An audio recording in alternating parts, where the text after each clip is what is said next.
Korea is still quite a mysterious country for the Western community, though globalization continues to change our world, turning the streets of Seoul and Busan into a typical cityscape seen worldwide. We still can't fathom all of their secrets. It's no secret to many that even the game industry is really different in the East. G-Star is the largest gaming exhibition in Asia and is one of the largest in the world.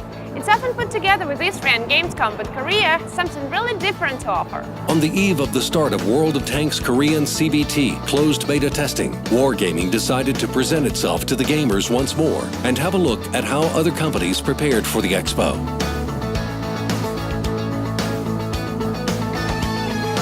We have 2 points in our booth plan. First, we introduce the game to new players. At our game zones, visitors can play World of Tanks and World of Warplanes.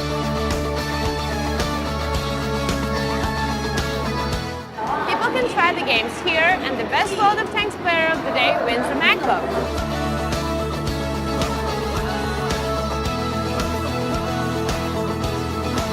Second point is to entertain our experienced World of Tanks players.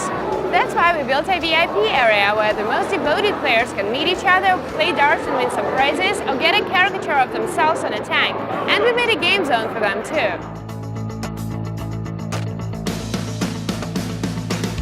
The differences between the Korean Expo and the Western ones are barely noticeable at first. But when you look closely, it becomes clear that Koreans have a different approach to entertainment in general.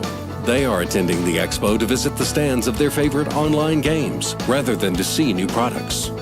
All of the companies try to interest visitors in their own way. Some, like Blizzard, attract players with esports tournaments and demonstrations by top players. Others hold spectacular performances, while the rest give up computer games at all and entertain visitors with arcades.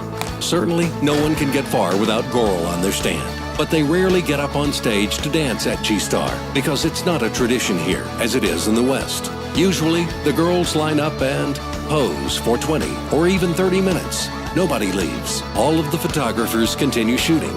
By the way, just like Westerners go crazy over Asian beauties, so the Korean guys are fond of European girls. World of Tanks players from Korea even asked Olga Sergeyevna to come visit so she could talk to them in person and host a few competitions at the WarGaming booth. But the most popular events for us were the performances by the Korean girl bands. Every evening just before closing, our stage attracted thousands of visitors who wanted to listen to these local superstars. Our participation in G-Star was so monumental that World of Tanks became the most popular Google search term in Korea during the 3rd day of the expo. We were able to get the audience interested and entertain them, so visitors left our booth as happy as a clam at high tide. And we think that's the best thing. Each day at G-Star is always something different. Such shows are created in a very original way in Asia, and we'll take this experience so that you can enjoy our visits to your place too. And that's all for today. Пока-пока!